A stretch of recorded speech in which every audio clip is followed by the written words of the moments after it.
Hello, and welcome back to Wisdom in Action, the podcast where we explore what it takes to bridge the gap between knowing and doing, because that's where the real wisdom is born. I'm Ostra Putninja, resilience coach and podcast strategist, and I created a space to have honest conversations with real experts and bring you practical insights you can apply, not just think about. Today, we're joined by Bevan, a team performance and talent development consultant with over 25 years of experience leading and building high-performing teams across technology, professional services, sports, and the charity sector. Sherry helps organizations strengthen collaboration, elevate leadership, and build thriving team cultures through her Human Edge framework. Sherry, welcome to Wisdom in Action. Thank you so much for inviting me. I'm so excited to be here today. Likewise. So, to start us off, what is one piece of wisdom that changed everything once you started applying it? Oh, what a question to start with. I think one piece of wisdom for me that has a huge impact on everything I do as a person, but also on the clients that I work with is always putting people first. You know, people before process, people before policies. I think if you focus on your people, then everything else just follows. I mean, obviously, every organization needs policies and rules and guidelines and processes and systems. But I think if you focus, rules are there to be broken. And sometimes you need to, break the rule in order to put the person first for the benefit of that individual or that team or that purpose that you're working towards. That's a very interesting one. And how did you get to learn this or get to this conclusion? Because it's quite profound. How did I get there? I guess just over time, I realized when I was leading teams myself, if I just focused on the goal, I am very much a task goal driven person. But if I just focused on the goal and just focused on what we needed to do, I didn't get there as quickly. I didn't get there as smoothly and as easily. And I started to realize after making several mistakes myself that if I remembered to focus on the people too and people first, then everything was just so much easier. People were more willing to work with me. People didn't avoid me in the corridor because I thought, oh God, there's that woman again coming to ask me whether or not I've done something. So I think really just from my own work and life experience really is the main factor, that helped me recognize that as a essential really to building a strong team. I think this is such an important thing to keep in mind, but in the day to day, when you have, like, as a leader, let's say you have somebody above you who's expecting you to perform, have results, and all that, I think it's super easy to forget that or not to prioritize even people first, because I think with people first, it does take extra energy to be present and to be available and to communicate and even build communication and listening skills and all that.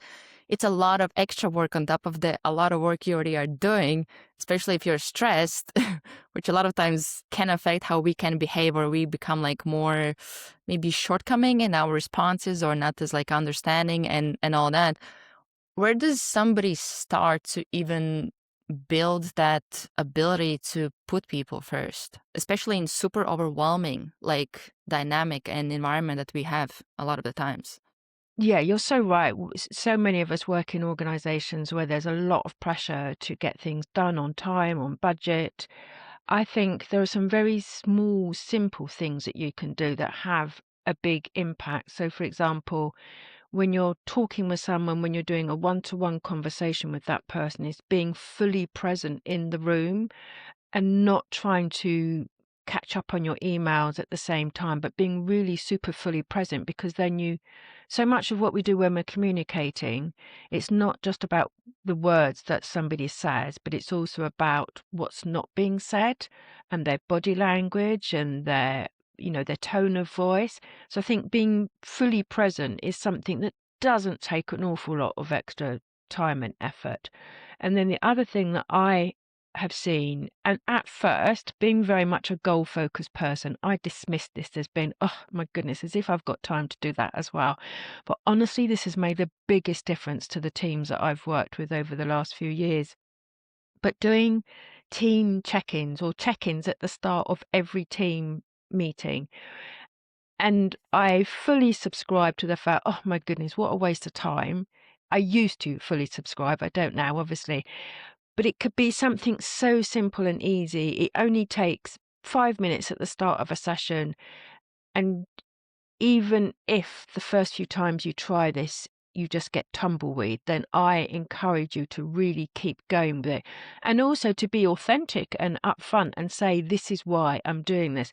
So when I talk about check-ins, I mean simple things like asking people to share something very small, to ask a very simple question, and it could be they share something very small, but they might also share something bigger. So, for example, what's made you smile on the way to work today? Or what's your favorite season? Or tell us about a city that you've visited you'd love to go back to. So it doesn't necessarily have to be this big revealing of self. But the more often you do that, and if you do it every time, people get used to you asking one simple question, and it means that you get to start to know all of those individuals as human beings first, rather than just as business analysts or fundraising expert or, you know, groundsman. You start to get to know them as individuals, and you start to see their full person at work. What would you say to somebody that would say, how is this relevant to work and us getting done the objective that we have? How is it relevant for me to know like what's their favorite city to go to or like the last thing that made them smile? Oh, So great question. Yeah, of yeah. course, it's not directly relevant, but it does mean that, say, for example, your favorite city of Barcelona, it might bring back a memory for me. Oh, yes, I loved Barcelona when I visited. And did you go to so and so? So it's not that it's not the actual information that that individual shares, but you're getting to know that person on a more human to human level, and it means that you're building trust. It means that that person feels valued, they feel included, they feel heard, they feel welcomed, and so you're starting to build that psychological safety. So even though 5 minutes hearing like 6 people say their favorite city, that in itself is not what you're trying to do. But what you're trying to do is build those little tiny moments of connection between the individuals in a team, which means that the next time you need to go to your Salesforce administrator and say, can you run me this report really urgently? You might not start the conversation like that, but you might start the conversation instead. I know you love Barcelona, but have you been to Madrid? Because the food and the wine is even better there. Sorry, Barcelonans and Catalans, I don't mean to insult you, but it just means you're creating that human connection. So the next time you ask for an urgent report, the person's going to think, oh yeah, we've got that shared connection. They might not even be thinking that consciously, but it's about building that connection, that trust, and that sense of belonging to one team. That's literally the word that I wrote down was the connection because I think a lot of the times we can get so stuck into the kind of objective world of things that we have to get done versus the subjective human experience that we all have and the importance of connection where we probably all can think of like bad leader we had and good leader we had and big difference a lot of times is that you actually felt like they care that even if they would keep you accountable to get better, but it wasn't because they cared just about the goal. It was that they cared about your growth and development as well. And there's a big difference there. In your experience, how does what would be the main differences between the team that is they do have the connection and trust versus the team that doesn't really have that in place? I think the biggest difference is the quality of the work that gets done. It means they're going to be more collaborative, and so they're going to use each other's strengths. Or if somebody's out sick, or sometimes you can tell that somebody's not feeling great that day, and so it means you're more likely to go the extra mile, so to speak, and help and support that individual.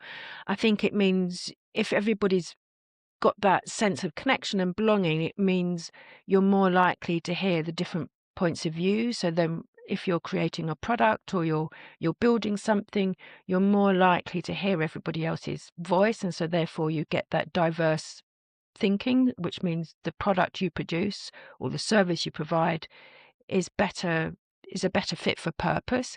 And I think it also means that if people feel psychologically safe, you're more likely to get the best out of those individuals. They're going to be more creative, they're going to be more innovative, they're going to be more productive. And it just means that if you feel like that sense of belonging in the team, you're going to put more into the work that you do. And as a leader, it means it's an easier team to manage because they're likely to be more honest with you when things aren't going so well. They're more likely to give you constructive feedback about how they see you as a leader. It means that you're more likely to notice if you've got somebody introverted in the team and they like to prepare for a meeting by having the agenda in advance because they're a reflector, and so you start to notice how to get the best out of people because you've noticed what's going on in the team. You mentioned the psychological safety. Can you describe what it is? And maybe first, what does the environment look like when there's no psychological safety, or what are the things that contribute towards creating that? Yes, of course. So I think the best model for psychological safety is Timothy C. Clark, who writes about the 4 stages of psychological safety. One is about inclusion safety. So that's when people feel welcomed, they feel included, they feel like they can learn to belong to that group. The second one is about learner safety. So that's where people feel safe to learn, they feel safe to ask for feedback, they feel safe to make mistakes and try something different, which perhaps if there wasn't psychological safety, they wouldn't. The third one is about contributor safety. So this is when people start to feel safe to actively contribute their own ideas, their own thoughts, which means that you're going to end up with a better product, a better service. And then the fourth one is about challenger safety, which is where people feel safe and comfortable to challenge what is being said or what is being done. So that, sometimes if you've got a team where there isn't psychological safety, one individual, perhaps with the loudest voice, will come up with an idea. Nobody feels safe to challenge that idea. And so you end up producing something that actually isn't going to be good for anybody, or it doesn't work, or it's not going to be profitable. But because nobody felt safe to speak up and challenge or to offer a new idea, you end up producing or creating something that's just not suitable. So it's that challenger safety is very much about having the confidence and the comfort to know that you can challenge without being punished for it, to know that it's not going to affect your annual review, or to know that it's not going to affect your bonus, or that it's not going to mean you're excluded from um, doing special projects and things like that. So that psychological safety is crucial in order to build a team that performs and works well together. And if you felt you worked in a team that didn't have that psychological safety, it would be where people just got on and did their work. They didn't talk to each other, they didn't collaborate. Nobody felt safe to give feedback or to ask questions. You wouldn't feel valued or welcomed. You'd be worrying about what you said all the time and what you did, and wondering about, oh, does that mean my boss is not going to give me any juicy projects anymore because I've criticized something? So it's not necessarily just about being critical for being critical's sake, but offering constructive, useful, valuable feedback. How do you do that with the feedback? Because even even step further, how do you find that balance between being somebody who shows care but also is accountable? Where you don't go too far into being buddies with the people that you're working with, but also you don't get to the point where you're just like they're just a worker, they're just there here to do the job. How do you find the balance between like it's a tricky one. Yeah, it is a tricky balance. I think often for people who used to be used to be your peer and then maybe they got promoted, that's often when it's the trickiest. But I think it does come back to being honest and authentic and still being focused on what the work is that needs to be done, but still remembering that you are human beings and to build that connection. I think if everybody feels like they belong to the team and if everybody is clear on the purpose of the team, like what's the team there to do? Are you there to drive sales? Are you there to create beautiful artwork? What's the purpose of the team? And if you've got that sense of belonging, then the being honest and critiquing somebody's contribution to the team becomes much easier because I think one of the key things when you're giving feedback where perhaps somebody's not done the work the way you expected or the way it needs to be done is about owning it. And rather than saying everybody thinks your work is rubbish, but saying, I've noticed that there's not a lot of detail in the content of what you've written, for example, and saying what you've noticed and how might we change that. So being very specific about the feedback, doing it soon rather than waiting 6 months and then saying all of the ideas that you bring to the table don't have enough detail, because then the person's going to say, well, why didn't you tell me that 6 months ago? Because you seemed happy, so therefore I carried on bringing the ideas in that format, thinking that's what you needed. So I think it's about being, timely, being specific, and owning the feedback rather than,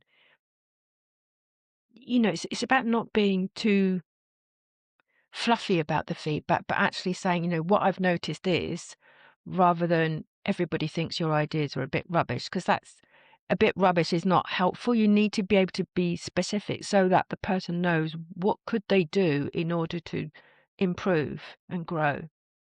Yeah, and I think another thing that might be helpful there is to separate them from the work that they have done, because a lot of times Yes, people can perceive it as you're telling me that I'm rubbish, but it's like this specific piece of the content that you made, this exactly. specific thing in it, that's what. And I also heard this mindset where you approach it that instead of kind of talking down on them about what they didn't do right or like whatever, you tell them that I know you can do better. I know you have more inside of you. Whereas you kind of give them more of that belief, or you give them that sense that I know you can do better. I know this is maybe you rush, maybe there was deadline or whatever might be the case, but I know this is not all of you. There's more. And kind of Yes. give them that sense of like, I believe in you instead of, I don't think you're good enough or, something like that. Because a lot of those things, whatever we think or believe about others, they will translate even if we don't say it. People will read that through. And I think it's really important to even self-assess, what do I think personally or believe personally about each person? Because even if you try to show up as a leader and you follow all the rules, if you don't believe in that person, they will feel that. Yes, yes. And I think the other thing as well, it's not just about showing how you believe in them, but not just giving feedback on the things that didn't go so well, but also giving feedback and celebrating the things that did go well. So, for example, I really loved the way that you wrote that communication that's going to go out to all staff. I really love the way you put emotion into it, or I really love the way that you remember to be inclusive of all faiths or all sexualities or whatever the case may be. But I think celebrating what went well, it's so easy to focus on the things that didn't go well or the things that you didn't like. But that way, the person sees that you're not just criticizing all the time, but you're also saying what you've loved, or I've really noticed how your communication has got much crisper, or I've really noticed how you're building a much wider network across the organization. So we're getting more input from the key stakeholders, but noticing what's gone well and what's changed and what's improved is equally as important as picking up on the things that aren't quite where you want them to be. Yeah, that's very important. And I think it's very easy to forget that one because there's so many things to be fixed. Even for ourselves, isn't it? It's Yeah. so easy to self-criticize and Yes. forget to celebrate the fact that you've had a wonderful piece of feedback from a client, or forget to celebrate that you ran a workshop that everybody clapped at the end. It's so easy to focus on the things that didn't go well, the clients that didn't weren't happy with your work, or the contract that was finished early, or the mistake is a typo that you made in an email. Like, gosh, we all make mistakes. So focus on celebrating and not just criticizing. Speaking on the feedback and criticism, what would be your advice? Because I like what you said about bringing the issues up early and discussing them early. What would be your advice to somebody who might want to postpone doing that because they don't really want to have a conflict, or they try to avoid conflict? What would be your advice there? That's an interesting one, because I think so many of us don't like dealing with conflict, and we're worried about how it might be received and perceived. But I think the one thing that I always reminded myself of when I had to have one of those more challenging conversations is the fact that if I've noticed that person is not performing the way I want them to perform or expect them to perform, everybody else in the team has noticed too. And if you don't deal with those things, they fester. And, for example, if you've got one person who is always late for work without any explanation, everybody else will think, well, that's not right, that's not fair. And it affects everybody's performance. And eventually you'll start to see that everybody starts to just show up when they feel like it. And it may well be there's a reason behind that person coming to work late on a regular basis. And if you don't deal with it, I've noticed you come to work late more often than I would expect. What's going on? If you don't deal with it, you'll never know. It might be that person needs additional support. Maybe they've got full-time caring responsibilities for an elderly parent. And if you're completely unaware of that, you're not going to be able to make that right for everybody else in the team. But I think that's the key thing, is the things you don't deal with will still be there, and it won't just affect that individual, it will affect everybody else in the team. Is there something that can help to start practicing to address them or get out of that comfort zone of, because I think a lot of it I also have noticed that in some ways, even like in my generation, a bit like younger generation, where a lot of what we have is just tiptoeing around the problems a lot of the times. We don't really want to have conflict. We don't, or we think that conflict is bad. We think that we have to avoid it, or disagreements, they are bad, instead of this is a chance for us to discuss, get clarity, and actually understand each other and get new perspectives, potentially come up with some solutions together. But I think a lot of the times we have this negative association with that discomfort or negative feelings, or what will be their reaction once I address it. But we know we have to do it. And it is a tough one to start when a lot of the time you have spent trying to be, I know it from my experience. I would call myself a peacemaker. So I'd always do my best to have on both sides, there's like peace, and I would always navigate all the conflicts and all that. But at the same time, I would do whatever I can to avoid conflict. So I actually wouldn't like address it initially until I learned that, well, if you don't address it, it doesn't resolve it. There's no resolution there. So it might just continue growing. What would be the first steps or some ways how somebody can practice to become like even more resilient when it comes to having those conversations? I think the first thing is that I would say to someone who came to me for coaching on that is like, well, just imagine how much easier life would be. Just imagine how much nicer it is to be in the workplace if you're not tiptoeing around the conversation. So imagine what the future could look like when you deal with it. Yes, it can be tricky to start that conversation. And I think one key thing is to, again, be honest and upfront with that person. Say, well, look, I need to have a conversation with you, and this might be a difficult conversation for both of us, and to acknowledge the fact that it's difficult for you as it is likely to be difficult for that person.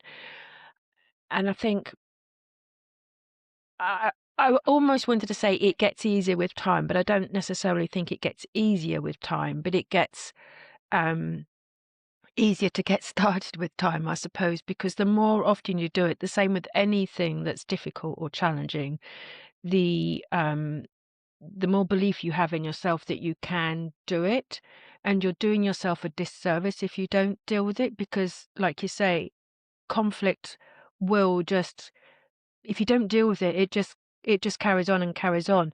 And there's nothing worse than, when you come to doing an annual review with somebody and you've had 12 months of that person not producing the quality of work that you expected, or having certain attitudes or approaches and ways of working that you don't want in your workplace, and for them to find out 12 months later that you didn't like what they did and you're only just telling me now, that's going to ruin your brand and reputation as a leader and as an employer, and you're more likely disincentivize and disengage that person than if you just dealt with it in the first place. So it's not easy, but I think the more often you kind of, what I would say, put on your big girl pants and just get on and do it, then it becomes less anxiety inducing for you before you have the conversation. And I think, practice with a friend, a trusted friend, practice the start of the conversation, um, focus on the action that you want the person to do rather than the personality of the person. Really focus on specific examples of what it is they're doing. You can't just say you're late all the time. Give them examples. You arrived late on Tuesday and it meant that we had to wait for you for the start of the team meeting, which meant that everything else ran over time. Be very specific and give examples, and keeping it very objective and not making it personal. Share what you've noticed, what you've observed, rather than your work is rubbish type thing. How to make it not personal when it might feel personal to you as a leader?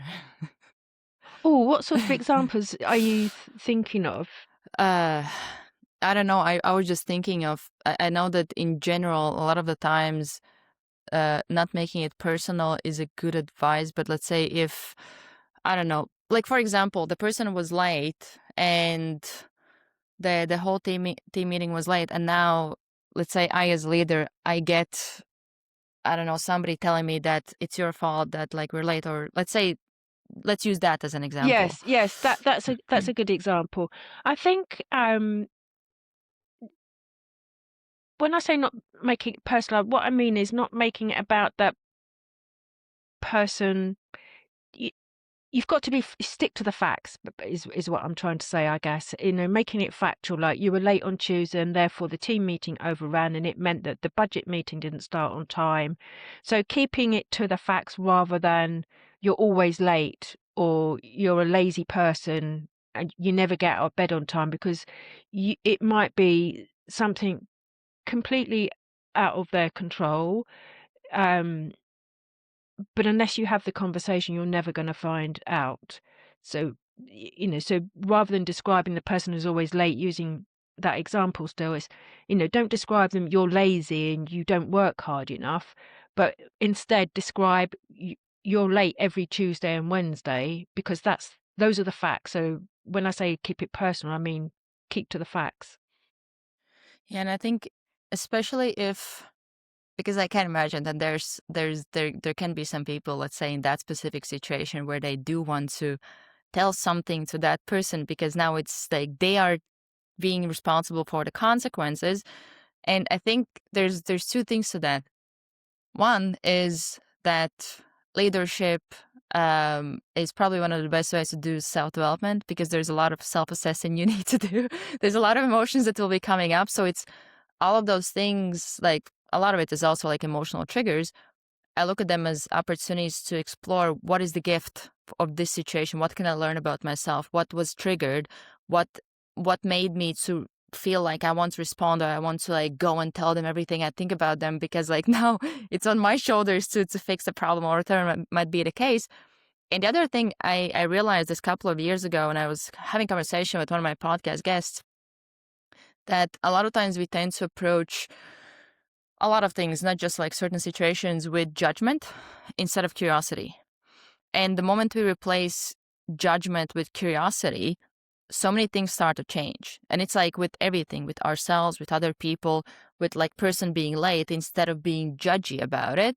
I wonder like what's going on. Maybe I'm missing something. Maybe I don't know some kind of information. And I have understood that once we once we gather enough information, there's no space for judgment because you understand that person and where they're coming from. And that's where you can start to actually look for ways to come up with solutions. But it's very hard to get there if you're hurt or you're now annoyed because they're always late and now everybody else is waiting on you and like you're a leader. So like it's your responsibility and it keeps happening and you try to address it. Nothing changes and it gets you angry. It's like now Tuesday comes, you know what's going to happen. You'll be angry about it. So it's like it can get that far.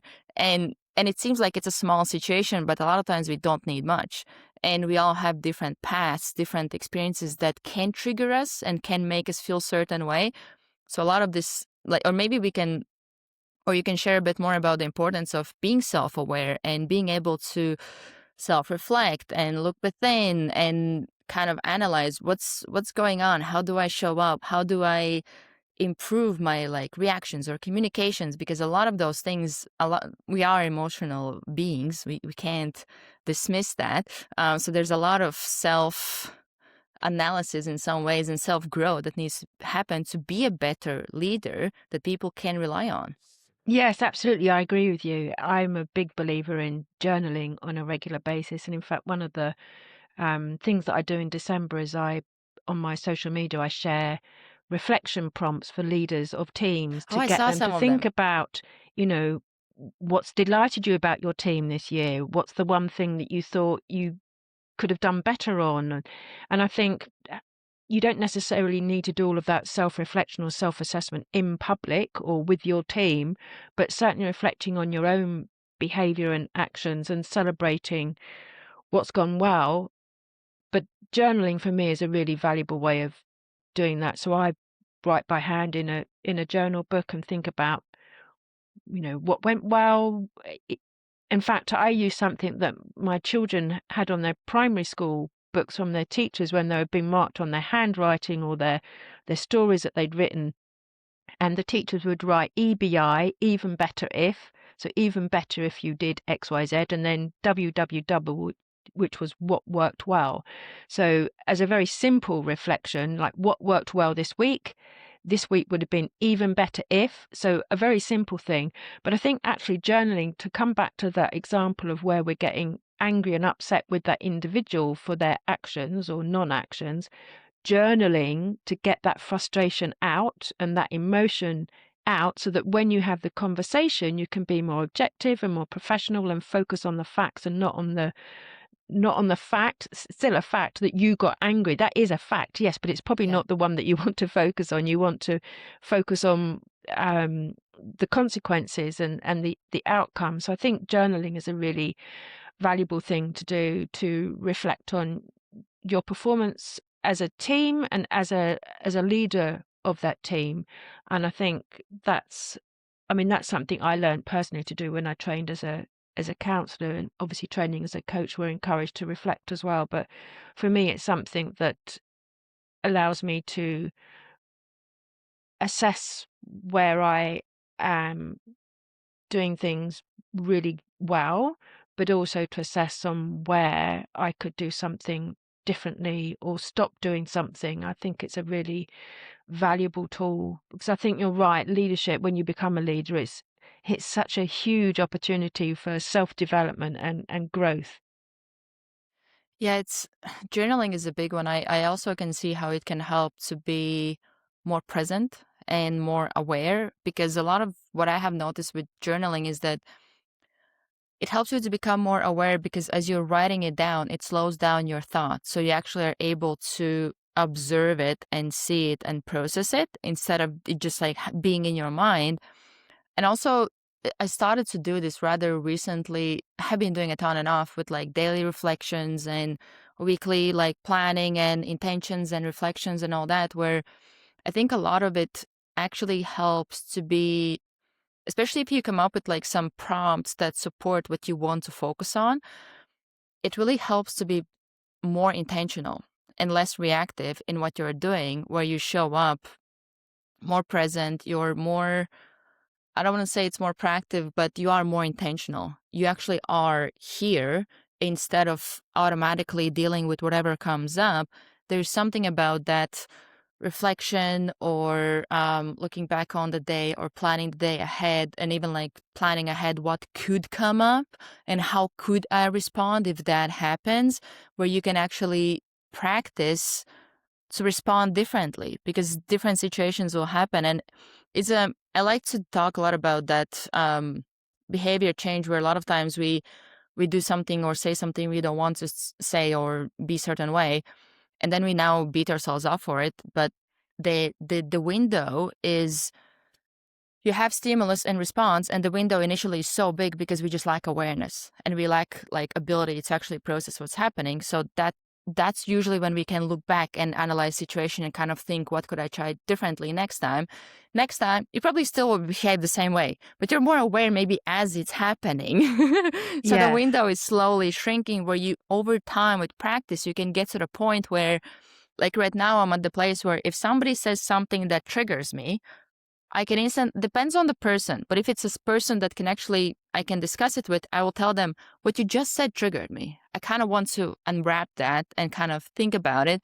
But there was a time that I wouldn't even notice that I was triggered and not even be able to control my response in that moment as it's happening. But what happens is that with that practice and reflection, we just kind of make that window much smaller, to the point where it can be almost instant. And also, when you're noticing that you can say that to somebody, that, what you said triggered me or what you did triggered me, that is your psychological safety is starting to be created. Like, you have to have an element of trust and honesty and openness with that person in the first place, because most of us wouldn't say that to a complete stranger, what you said triggered me.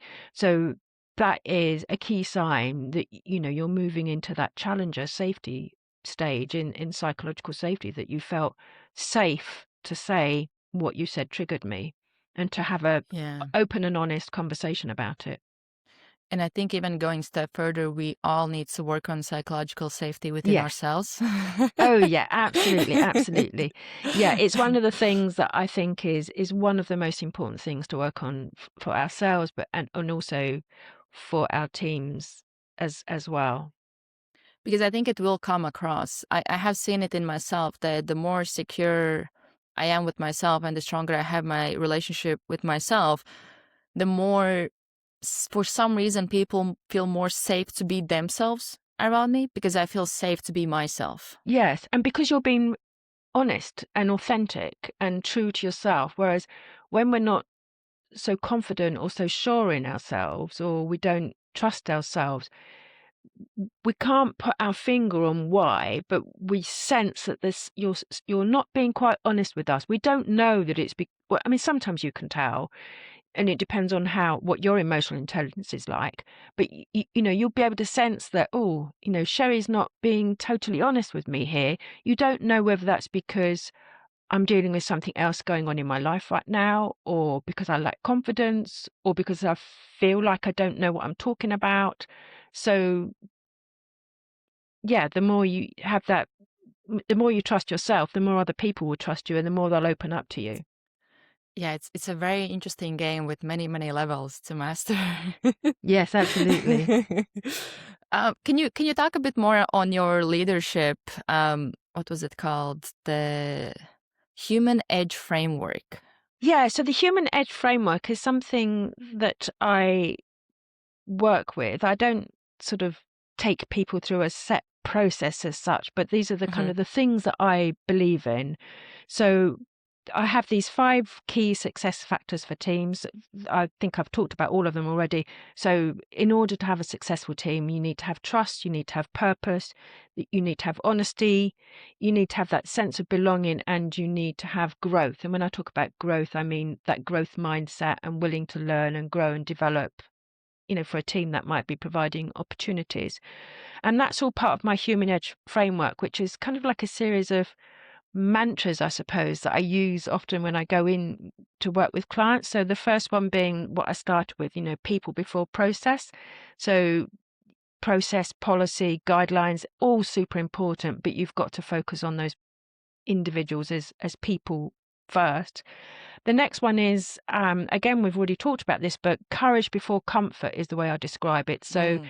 sometimes there are things that you need to do, like, for example, have those challenging conversations that you kind of think, oh, I don't know if I really want to do this, but you've got to get comfortable with being uncomfortable. So, courage before comfort will lead to a better outcome.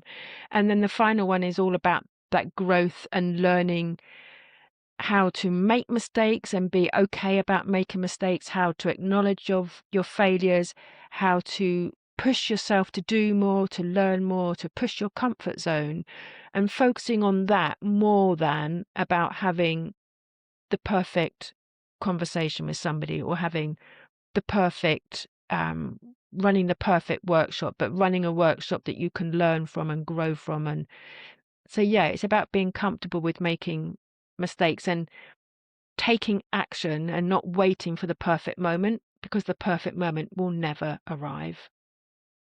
Yeah, there's no such a thing as perfect moment.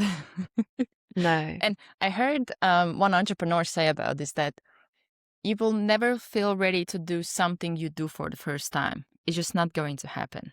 Yeah, I love that, because I always think, you can give yourself a huge amount of room for failure and room for making mistakes. The first time you do something, you can say to yourself, I'm doing this for the first time, so I'm going to make mistakes. And you can be much more forgiving of yourself, because the first time you only have one first time at doing something. So you might as well just go for it, because once you've done it once, you'll know what to expect or what not to expect.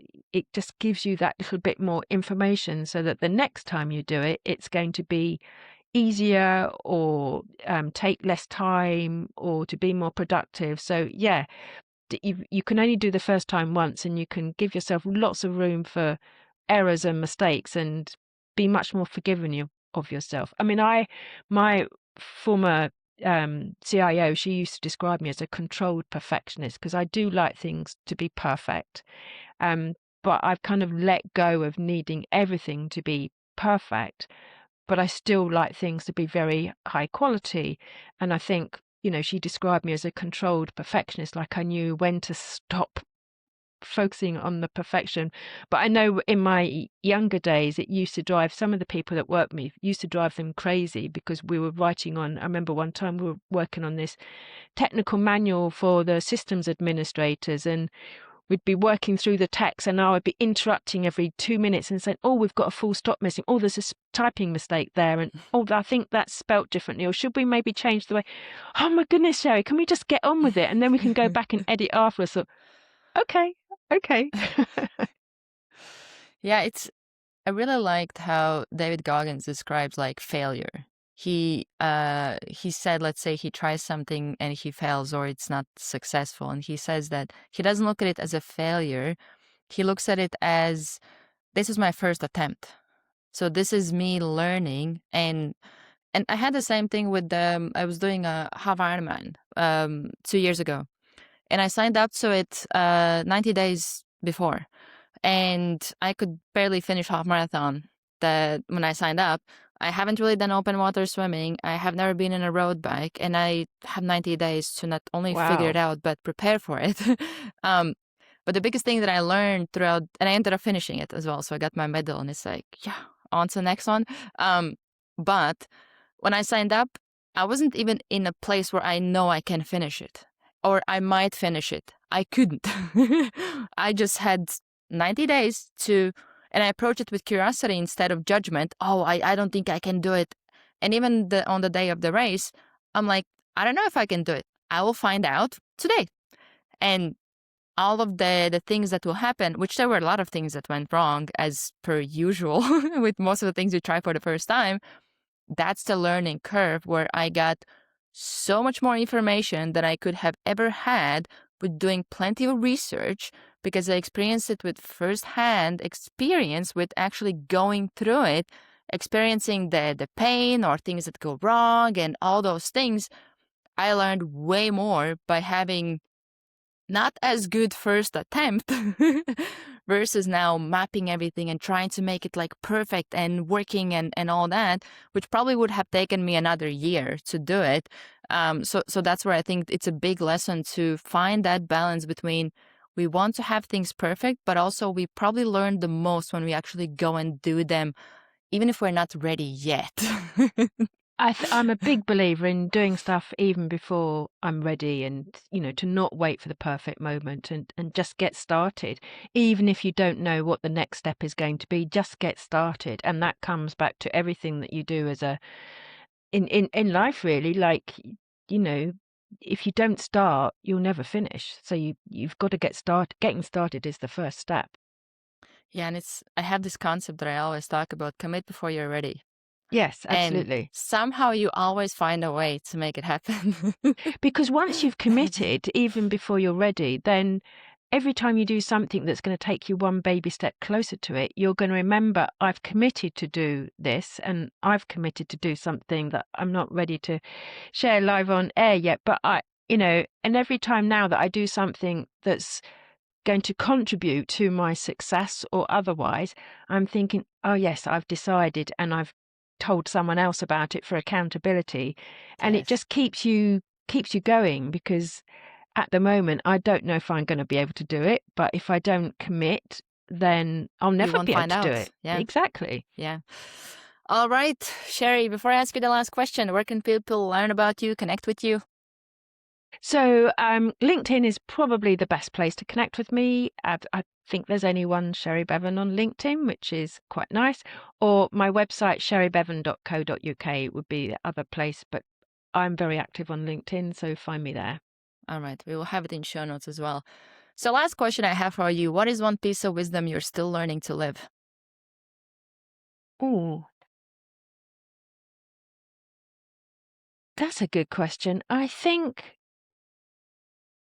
the one piece of wisdom I have that I'm still learning to live is about doing stuff that is fun and enjoyable for you. Because if you're doing work that you love, your energy is going to shine through. It makes you more appealing and attractive to other people. It means, life is for having fun. Life is not just about drudgery and doing, as a business owner, it's not just about doing your accounts and you're doing your VAT returns and stuff like that. But it is about doing work that you love and that you enjoy, because it does make life easier. And I know there's that expression about, do work that you love and you never do a day's work, or something like that. I've Yeah. probably completely messed up that saying, but I do think there's an element of truth in that, if you do work that you love doing and that you're, and it, and I think also it's, you might find work that you love doing, but there will also be work that is your superpower. Like, I've done lots of different things in my career, and there's some work that I'm very good at, but there's some work that I'm absolutely brilliant at, and that time just goes by without even realizing. So I think finding more of that work that is fun and that you love and that you're really, really good at, that's your superpower, is what I'm still learning to live. Yeah. All right, Sherry, thank you for coming on. Thank you for sharing your wisdom. And to all of the listeners, if you're an expert with 20 plus years of experience and you want to share your wisdom, you'll see details below how you can apply. And if you want to start your podcast, need help with producing or growing your podcast, there will be details below as well. Thank you for tuning in, and we'll see you in the next episode.